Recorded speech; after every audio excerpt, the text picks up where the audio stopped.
We're here to talk about a really important case. Probably saved a lot of lives because airport deputies did a fantastic job. So I'm going to turn this over to Colonel Masri. He's going to walk you through that, and then we'll take some questions. Thank you, Sheriff. Good afternoon. I'll spell my name. Last name Masri, M-A-S-R-I. I'm a colonel of Palm Beach County Sheriff's Office. Like Sheriff Bradshaw said, this incident could have been significant, could have potentially caused loss of life, and luckily the airport employees and airport deputies acted appropriately and were able to get to this point where we are today, suspect in custody. So it started around 3 a.m. The suspect that was identified as Michael Jeffrey Rodriguez with an S at the last name, white male, 12/21/83, was driving on North Lake Boulevard. He was stopped by Palm Beach Garden Police for speeding. Subsequently, he was let go, and he continued where he drove down south. Our investigation, we did extensive investigation to find this information out, where he parked at the Kennel Club, Belvedere, and Congress. He was there for a while before the security there told him to move on. He had no reason being there, business being closed. He then proceeded to arrive at PBIA around 5 a.m.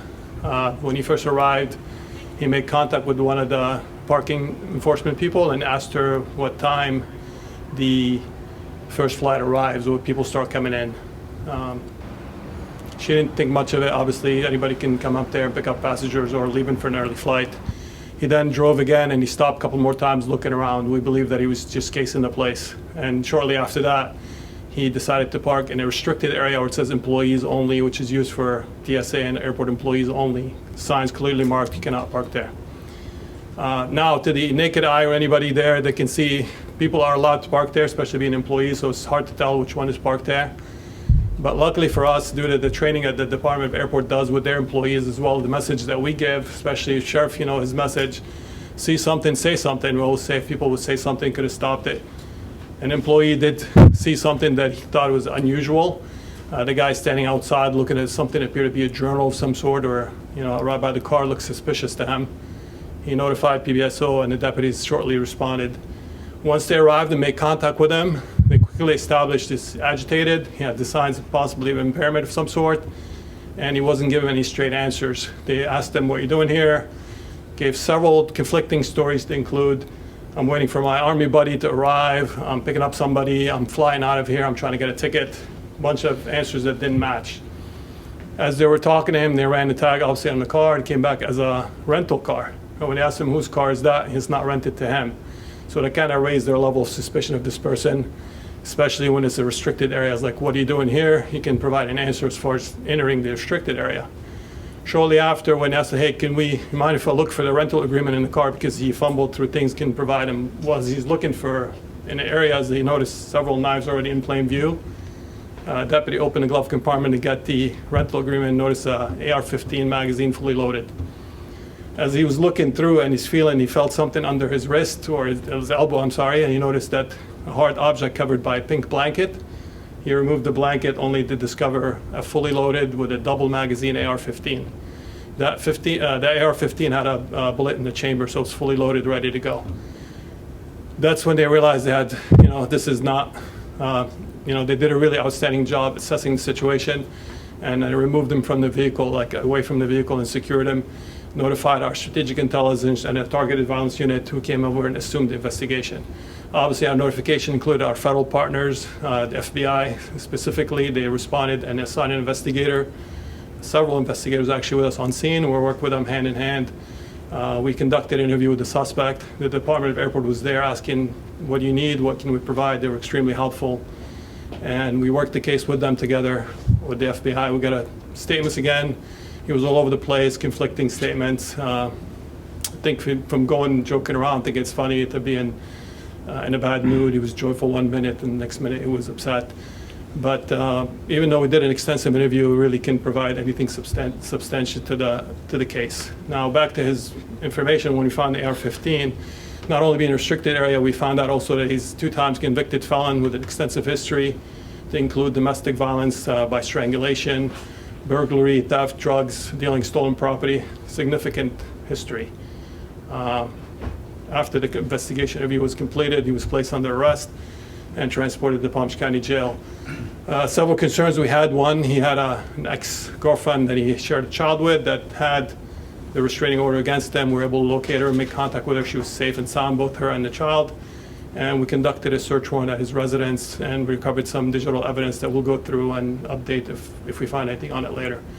The firearm that he had on him was stolen, unreported, and we believe that it is stolen. There was a police report on it, and he'll be charged with that additionally once we get that into the system. That should really complete the summary of the events. Again, I want to reiterate what the sheriff said about saving lives. This is not by accident, it's because the message has always been delivered. You know, be vigilant. If you see something that doesn't fit, please say something. We can't act unless somebody tells us something. Just to see a parked car doesn't raise enough suspicion that somebody doesn't know doesn't belong there. And that's what happened. Thanks. Thank you.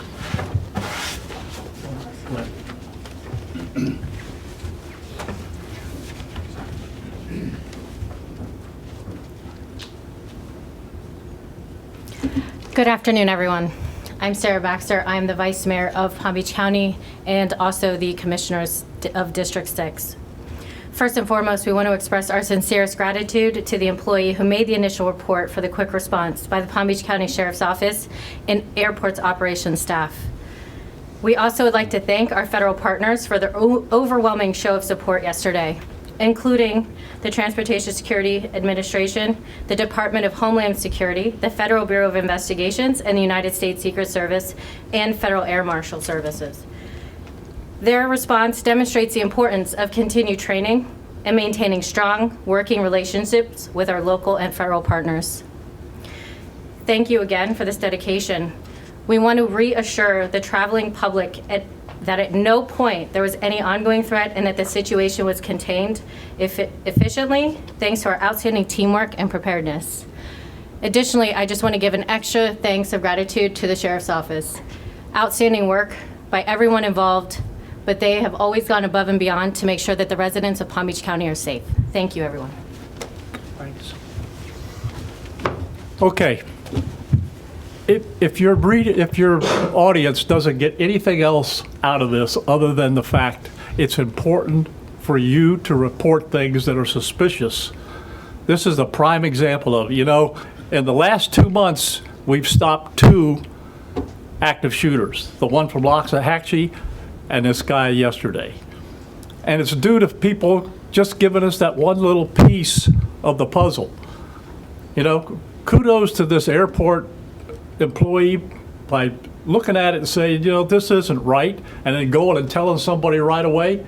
That made all the difference in the world. We can't do something about something we don't know about.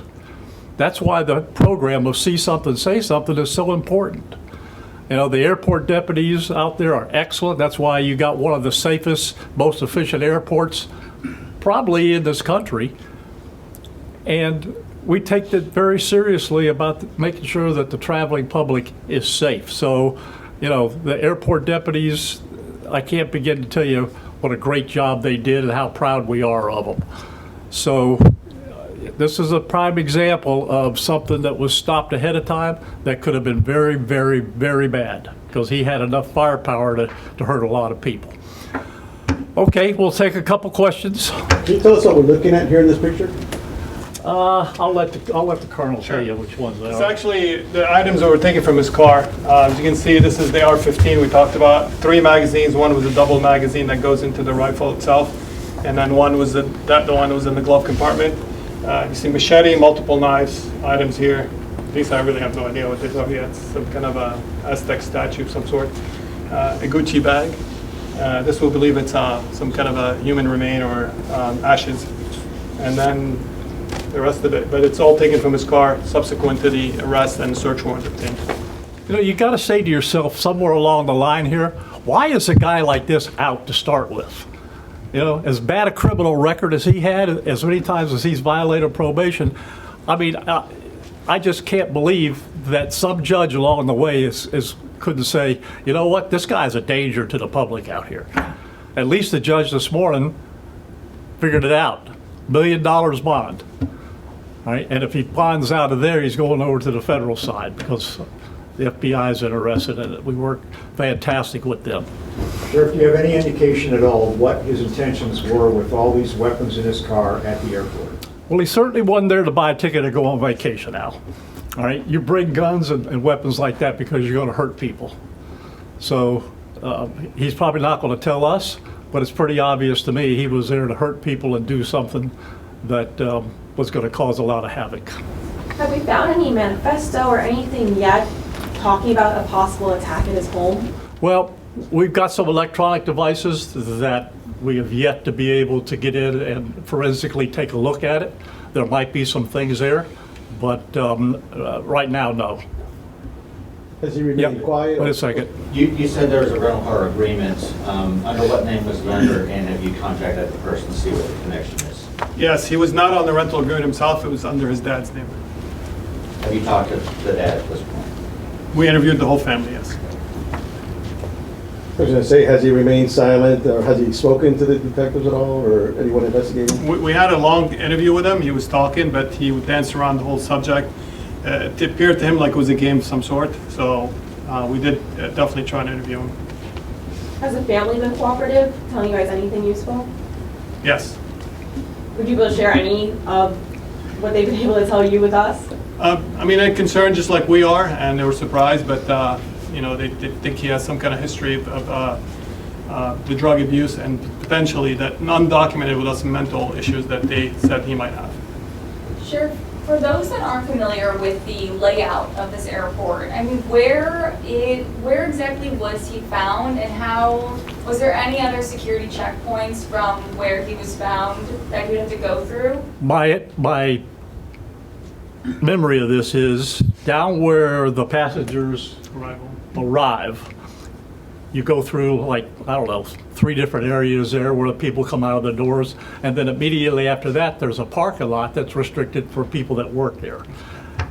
He was able to get in there, all right, and just stop. That's why the employee that saw it didn't recognize him as somebody that should be in there, not to mention the fact he's walking around to try to change his clothes. So it was pretty obvious he didn't belong there. How did he get into that parking lot? Drove in there. He went through a gate that was open, or somebody left it open? No, it's an area they know where to park, the people that work there. So there's no gate? No.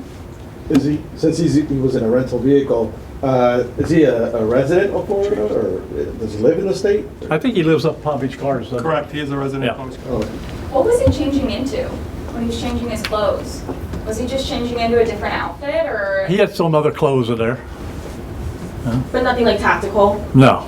How many rounds of ammunition did he have total? Well, he had 2, We're fully loaded in the third one. So yeah, how many? 30 usually. and He had 2, 60, 90, 91 Yeah. roughly. yeah, 91 yeah. bullets. Oh, yeah.